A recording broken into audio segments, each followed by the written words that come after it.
Welcome to Life Esteem, a program committed to deliver information that's important to you and your community. Your hosts are Nathaniel and Patricia Gadsden. Good morning and welcome again to Life Esteem. Always great to have you as a viewer. Hey, today we have with us again our family doctor, Dr. Claudette Jatto, who's with she's the founder of Jatto Internal Medicine, and we're just so glad to have you on the show again. Thanks again. All right. Appreciative of the opportunity. Thank you. You know, it's amazing. You said your practice has now been open 3 years, I thought I heard you say. It's been amazing too. It went quickly. We've had the first 3 years go by rather quickly, but we're so pleased that it has evolved into what it is now. So we're looking forward to more years in business, serving our community. Yeah. And it's been a good learning experience. Well, you know, you say internal medicine and wellness. Yes. And sometimes I think the viewing population probably may not understand internal medicine. Yes. Because there are many disciplines. But tell us more about internal medicine. Internists, we like to consider ourselves as physicians for adults. And that means anybody who's from the age of 16 all the way to 116. We feel that we've had enough training through our residency programs that have allowed us to be able to manage the very simple conditions as well as the complex ones that require hospitalization. So that allows us to become specialists of taking care of grown-ups. Right. So we're the doctors for grown-ups. Doctors for grown-ups. Okay, I like that. Yeah. I guess we're grown-ups then. Yeah. That's pretty good. And so you have, I know, a special event coming up, an open house. Tell us a little bit about that. We looked back for the 3 years, and like any new practice, you have a lot you're learning as you go. And we've been gracious and very opportune to have had patients that have grown with us. And we felt that for the first time, we're old enough as well as prepared enough to give back. So we have an upcoming Patient Appreciation Day where we thought we'd open it up to the community and engage and participate and share and learn from them. And we thought that some of the things we would like to offer, would be things that would be beneficial to them as well as to us. And we thought that this would be the wonderful forum to achieve that in a Patient Appreciation Day. Fantastic, that's great. And when is that, by the way? It's coming up April the 4th, 2014. We have an open house from 1 o'clock in the afternoon to 4. And patients as well as loved ones and those who are curious enough to want to learn more should feel free to drop by and see not only what we're about, but what we feel makes us a little different. Fantastic. One of the things we had talked previously about is that looking at some exciting news, some things that you're going to be adding to the practice. Talk about some of those. We feel we've done a very good job in messaging to the community that we're internists. We feel strongly about the integrative medicine that we practice. We strongly believe in traditional medicine, and we provide that, but we also feel that there's a lot that is additive when you think about the way you live, the way you eat, the way you keep active, and that's something that our practice feels very strongly about, and we try to message that. And for that reason, we've had a wellness center that we've created to add to what we do as internists, and we've been able to branch out. We've been able to involve, we've been able to partner with those in the community, and we do have a whole host of services we provide for which we would love to also share with the public regarding things we've been able to do, but things we've enjoyed providing to our community as well as patients. Wonderful, yeah. One of those I noticed is I got one of the flyers. I happened to be at your office just here in the last couple of days. And one of the things in regard to skincare and some form of facelift. Yeah. Tell me. Well, we're not dermatologists. I'm not an plastic surgeon, but we've discovered over the years that in the day-to-day visits, patients say, well, what do you think about this? And I'm considering that. We felt very excited about learning as well as sharing and providing skincare in-house. We've been able to do skin rejuvenation because that's what we feel is strongly the wave of the future. We know that maintenance is a wonderful culture. It allows you to not only age gracefully, but feel good about yourself. So part of what we want to do on our Wellness Day is share from our perspective what we've been able to offer, but also we've invited clients who've enjoyed our services to come in and enlighten our community as to what they've received from our practice, as well as what they feel has made us a little unique in providing that service to them. Yes. One of the things I know that you're big on is preventive medicine, of Yes. course. And so let's talk about some of the common things that we can do Yes. before we get to you to really take better care of ourselves. I know exercise clearly is one of those. What other things would you prescribe? Part of what we're going to try to do is think about this as a team effort. I don't know that it works if the physician has the autonomy of information. And I don't know that it works if we're not willing to listen to the perspective of the patients that come through the door. So part of what we want to do is present a few thoughts and ideas. One of them is how to manage yourself from your perspective if you do have issues that are chronic, so be it diabetes, be it cholesterol. But we also want to talk of primary care prevention. You don't need to have a medical condition to take your health seriously. It's your best investment. So we want to talk about partnering with your primary care physician, being able to come to the table, be aware of things you should have done at certain ages so that you're able to use that as a nice way to take good care of yourself. So I'm hopeful that this will be a good forum to impart that information to. Yes. And you mentioned April the 4th. Yes. And where exactly is your office located? It is 2205 Forest Hills Drive, Suite 12 in Harrisburg. So if we're going down, what is that? Lingelstown Road. Yes. Okay, so you can find it. We're in a complex suite of other offices, and fortunately we're right at the very front entrance, so it's not hard to find. And it's pretty easy. You could probably Google it too. Yeah, that's right. Yeah. Now, one of the things you said earlier that internists are for grown-ups, okay? Yes. And as grown-ups, particularly when you get older grown-ups, Yes. right? Yes. There are conditions that tend to unfortunately come about with us. Right. And some of those are diabetes, Yes. we're noticing, especially with type 2. Yes. And some of the other chronic illnesses that come about. What can we do as we're growing older, okay, to maintain that in regard to a regimen or something? Right. I think part of why we feel pretty good about being a small practice but an involved practice is that as we do get older, there are going to be more complex issues. And with more complex issues requires a time. We almost need that amount of time to be able to break down aspects of your lifestyle, your nutrition, the specialists that you probably see for various ailments, coordinating of care, and ensuring that there's follow-through on some of the things we discussed. So it does get a bit harder, especially as we get older, and there are a few things that we do have to keep mindful of.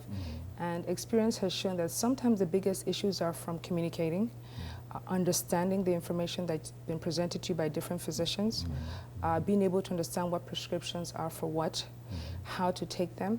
And as an internist, we should really consider ourselves a jack of all trades. So we want to be that coordinator for you.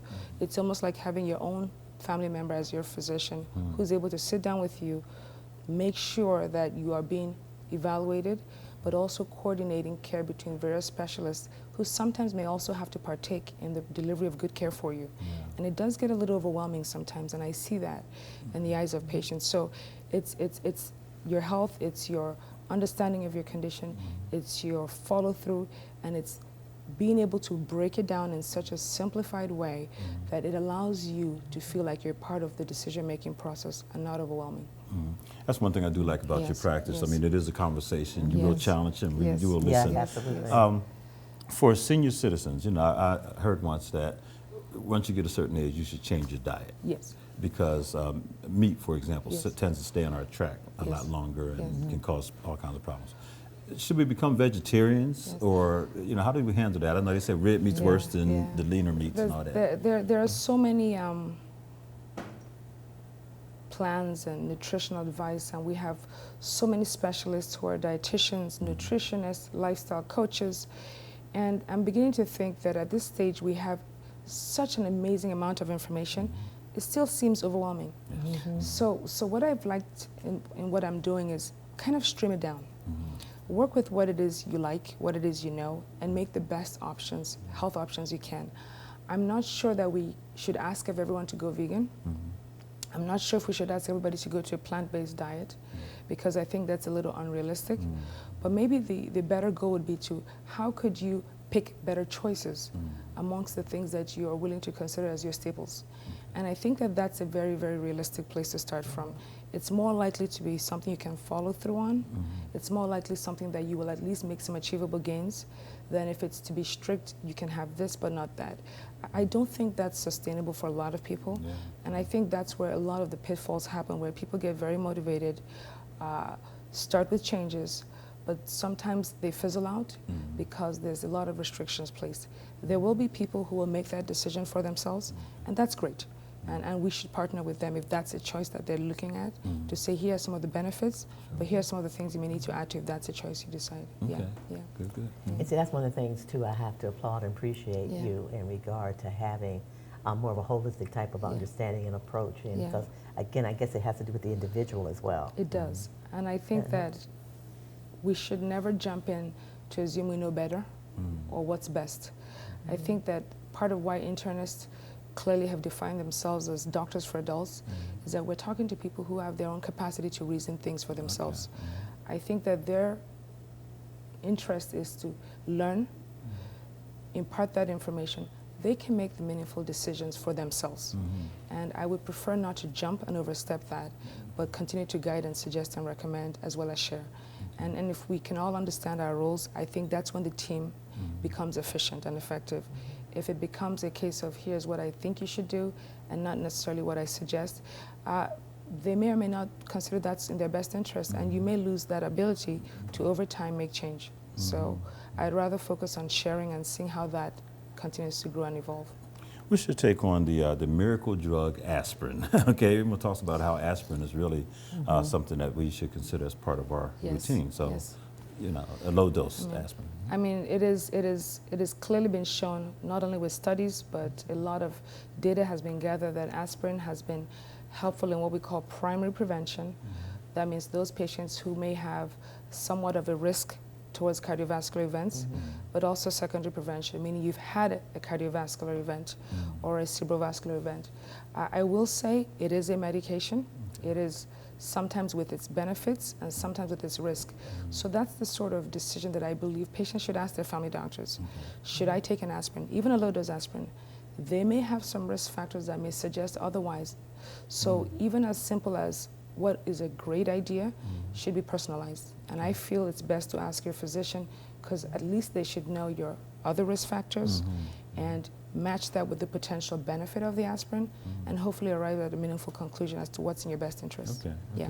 You know, it's interesting you said that, because one of the things Nate and I sometimes are at home and they are introducing new medications. And in introducing those medications, they talk about all the side effects. By the time they finish, you don't want to take that medication. It's like, wow. So, but I guess there are, again, you said some health gains as well, health risk as well. I think that the pharmaceutical industry has gone to direct patient marketing, and with that comes the responsibility of listing every side effect. Again, every side effect doesn't mean it's going to happen, but I think they're legally required to. And I think that's good in a way, because it allows you to take a step back to understand this is the benefit, but these are some things. But I think it should still be streamlined between the patient and their provider. If they were to get a recommendation to consider this medication, an informed adult should take the time to review what are the potential benefits, match that to some of the risk, and ask those questions that I consider due diligence. Is this something I should take? Why would I be taking this? What are my perceived benefits from taking this? What are the risks if it doesn't go well? And usually if it's made in a very straight, candid, simplified manner, people can make that decision as to why they take a prescription, be it new or something that's been tried before. So I think it's good that they share everything, but at the same time, it still does not indicate your particular risk. It's general information. Okay. Well, I'm pretty glad you explained that a little further, because I was like, I don't know if I ever want to take any of these things. And most people, you are afraid to take a lot of these medications, because then you don't just take one, you're taking a lot of them. And there's a lot of concerns raised. And luckily, with a lot of changes in medicine, we have a lot of checks and balances. We have a lot of physicians, including my practice, that has electronic medical records. And we have in those systems pop-ups that let us know what are the mild, moderate, and severe risk with drugs that this individual patient is taking. The pharmacists are becoming a very good second place. They do sometimes pick up through their own systems potential drug-to-drug interactions, and they share that with physicians to give us an idea of things that maybe we did not necessarily pay attention to, or we may have overlooked, so that we can reduce those risks of drugs and drugs interacting wrongly. So some of the new technologies in place have been very helpful to physicians, I will say, in terms of allowing us to see what potential interactions can occur. You know, people always say, well, to lose weight. Yes. There's an ideal weight and that kind of thing, you know. But that stuff has changed over the years. You hear one thing one day and another thing another day. But talk about the importance of excess weight on our systems. What I've shared with patients in our wellness clinic is that we don't want this to be considered a fad, and it's not about focusing for the short term and then achieving a goal and then literally going back to whatever it was that maybe created some of the issues in the first place. There's a component of it that's mental, emotional, psychological. There's a component of it that is genetics. There's a component of this that's lifestyle. So it's a complex scenario, and no one plan fits everyone, and no one pill will fit every particular case. I think that in the perfect world, insurances will be able to understand that this is one of the biggest health issues we have and devote the resources to enable primary care providers to have the one-on-one.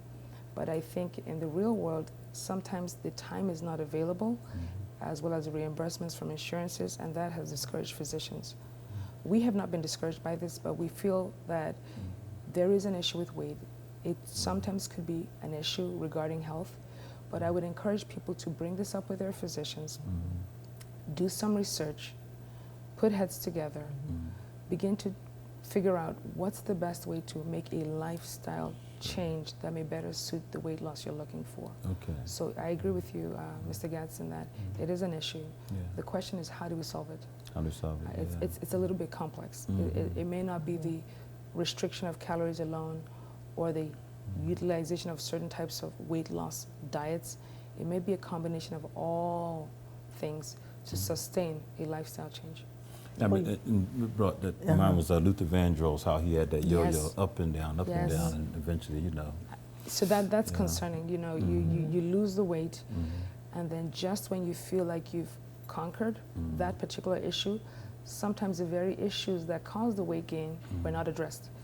And slowly but surely, things almost appear like they're coming right back to square one.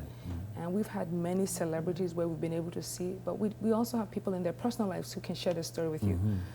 Many adults have had times of success where they lost 20, 30 pounds and have gained it back. So there's got to be more to be said about how do we change the lifestyle, how do we maintain the loss, and what are the things to put in place in your personal life, health-wise, to ensure whatever you've lost, you can successfully keep it off. So I think the maintenance is becoming a bigger focus in my eyes than just the amount you lose. I think that that's where the success lies. Yeah, and it's interesting you said that, because I know that particularly in our country, and some other countries as well, is we put a lot of emphasis on weight. And in a sense, sometimes it's unhealthy. In regard to the portrayal and to, you know, young women particularly feel that they in fact have to, be thin as a rail. And then we had anorexia and all these other bulimia and all these things started happening. And as you said, it's genetics, it's lifestyle, it's so many things. And how we able to share that message and having the appropriate, you know, family physician that to help people walk through that. I agree. I think that if you've been opportune to live in different parts of the world, I will say that we do have a strong obsession in the United States with weight. And some of it could be a little bit to the extreme. And sometimes because of the unrealistic images that we may be exposed to, starting from a very early age, it could, you know, in fact, create body image issues. And sometimes it's sad to see that these can develop into health issues when it's taken to the extreme. I'm a strong believer, first of all, whether you're at a size 28 or a size 2, you have to self-love yourself.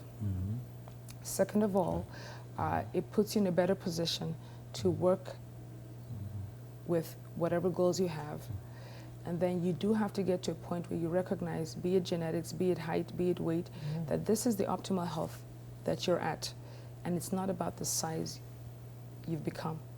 And being okay with that, I feel, is very empowering, because it allows you to enjoy yourself in the moment and not constantly striving for unattainable goals or goals that you attain with a lot of consequences because of that pressure you've put on yourself. So if there's any message I want to get out there, is to self-love yourself. It is a work in progress for a lot of people, but more importantly, look at your weight as a part of a healthy lifestyle approach, and look at it as maybe a marathon and not a sprint. Yes. And not try to jump on every bandwagon of everything that's quick and fast, but think about things that ultimately will, in the long term, sustain whatever change you come across or you make. So there are thousands, millions of people who suffer from insomnia. They don't sleep well. Yes. And they take all these medications and this and that, you know, we're sluggish. And at the same time, there's a sleep aid out there. Someone says, well, just take the sleep aid. Yes. Do you prescribe those? What do you think about those kind of things? I mean, we do have fellow colleagues who specialize in sleep medicine. So without a doubt, we want to be very clear that there are conditions that are diagnosed as sleep disorders. Okay. And we have specialists who literally study the patterns of sleep to truly understand what the issue is, be it respiratory, be it a central issue or an obstructive issue. So we feel that when these patients take the proper assessments, it does allow the primary care provider to determine who has a sleep-related disorder. And not all sleep disorders may show up in what we expect to be I just don't sleep. A lot of people, however, have sleep hygiene issues, which is I've worked too hard, stayed up too late, there's a lot going on, the last meal of the day may be rather late. Those would be the people we would like to suggest before we say, here's a short-term fix. Can we take a look at your day-to-day sleep hygiene habits and change? I think a lot of sleep centers will talk about melatonin, so I know that's out there. And it's not a sleep pill, but it's to encourage your sleep center to activate itself. And there are a lot of healthy options that a lot of sleep centers would like to put in place before a prescription is given, because as well as they work, there could be some perceived issues and consequences. And I think there's been a lot of recent information out there regarding some of the changes being made by the FDA regarding certain sleep pills and the use in certain genders, men versus women. So this is important data that's out there patients can check up on. Okay. Yeah. You know, I had one of our members of our church said to me on this past Sunday, said I went online to do the insurance under President Obama's, you know, what is it called, affordable health care. I don't want to say affordable health care. Yes. That's what it is. Yes. And she said she's really glad it's there, and she's glad she said, but it was a long process. Right. She said it took about 2 hours. Yes. I said, what? I was shocked to hear that, you know. So what are you hearing as people are coming into your office and, you know, other doctors are saying in terms of, I understand more and more people have registered, and it's a good thing. Yes. But wow, 2 hours could be discouraging. From my perspective as an internist, we've discovered there's been a little bit of a deficit regarding information out there, regarding what this program is all about. And funny enough, providers, utilizers, we're all trying to understand it. So it's truly an evolving conversation. I forgot to mention it, but we are actually inviting somebody from out of town who's coming to our open house, who's going to give a little presentation on the Affordable Care Act and the Pennsylvania Health Exchange. And this individual is actually helpful to the state in terms of creating our own Pennsylvania Health Exchange. And I thought the least we can do was to take away the stereotypes and the dogma and sort of just put it at a very simplified level as to what is it we need to know, both as providers, but more importantly as utilizers, patients. So I'm hopeful that we can have a spirited conversation regarding that. But I agree with you, there's a lot to understand, and we feel like it's here, and we all want to make sure that we get the best out of what it is that is coming our way. So I thought that that would be something that we should all share. Excellent. With those who are able to come over. And that is part of what we're going to be presenting too, because it's part of the healthcare. Okay, wonderful. We need to remind our viewers also that your open house is April the 4th. Yes. And the time again is? It's 1 o'clock to 4 o'clock. 1 o'clock to 4. And we do want to give out a raffle draw for those who are interested in skincare and aesthetics, and we thought that that would be an excitement. We're going to do screenings for those who've not been able to have healthcare as of yet to provide for their general laboratory data. We thought that would be a nice give back. So we're hoping those would be nice things that will allow people to feel like they, got something out of showing up. Great. Yeah. Great. And one of the things too, outside of medicine, Yes. we had a brief conversation about the most recent Oscar awards, and Yes. for our wonderful Yeah. Lupita Nyong'o? Yes. Nyong'o, Yes. and how really wonderful, because she's from Kenya, and you're Yes. from I'm from Nigeria. Nigeria, So, yeah. okay, originally. And the thing about Nigeria, I just found something out, and it's something we were going to share on Sunday. But of all the countries in the world, Nigeria has the most largest black population. True. And I thought that was interesting to True. hear True. in that regard. Sure, I'm very proud of that heritage. I was born here, but definitely raised in Nigeria. And I think that has molded me in my perspectives on a lot of things. But it also makes us equally appreciative of the healthcare we're able to provide here. It's a country with the largest black population, but we have a high level of well-accomplished professionals. Yes. And yes, I feel proud about the fact that she won the Oscar. But more in general, I think I feel proud of everyone who's making an effort in life, regardless of ethnicity, background, creed, race, to ask of themselves what it is they have as dreams and go out there and pursue them, because I don't believe that there's any barriers. So if anything, the take-home message is not so much of her African background, but it's an example of what you can do when you set your mind to something that you strongly believe in. So that's the take-home for me. That's kind of what you were saying as well. That's, Yes. that's amazing. Yeah. Are there many female internists, Yes. doctors in the area here? We do. We do have a few female internists. I will say maybe there are less female internists who have small individualized practices that I do have, but we have a few internists in our community. Okay. So Harrisburg is a nice area where we have a lot of practices, a lot of options, but we feel pretty good with the niche we've created for ourselves. And you don't have problems with men coming to you? No, please. No, we have Please, you. this is not an all-female patient-based practice. Yeah. We actually have an even split, and there are men as well as women, teenagers, elderly. They found this to be what they're looking for. So by all means, this is not a female-based practice. I am a female provider. It does give me an edge, but at the same time, we've had male patients who felt just as comfortable with having their care, and I don't believe that people, once they get comfortable with their doctors, see them as men or women. Right. They say, that's my physician. That's right. And that's a Absolutely. true sign of a physician who's doing what they need to do. Amen. That's Right. very true. Right. Yeah, Right. very true. But so and I know we're quickly running out of time, so how can people contact you if they're just interested in knowing more about what you do? We have on our website, www.jattointernalmed.com, some information about our upcoming event. It also gives us a little bit of a synopsis about what we're about, our mission statement. Of course, we love phone calls. We are able to answer concerns you have, and we have our email. And that's all on our website, so you can check that out, and phone numbers, emails, faxes, that's all available there to be able to communicate with us. So just go to JattoInternalMedicine.com on the website. That's .com, right. and you'll get it. Well, thank you so much for Yes, watching this absolutely. program. As always, we try to bring you great information and great people in our community, and Dr. Jatto is certainly one of those persons fitting that bill. And we know you are as well. Thank you for watching Life Esteem. We're going to see you next time here on Life Esteem. Goodbye. Thank you.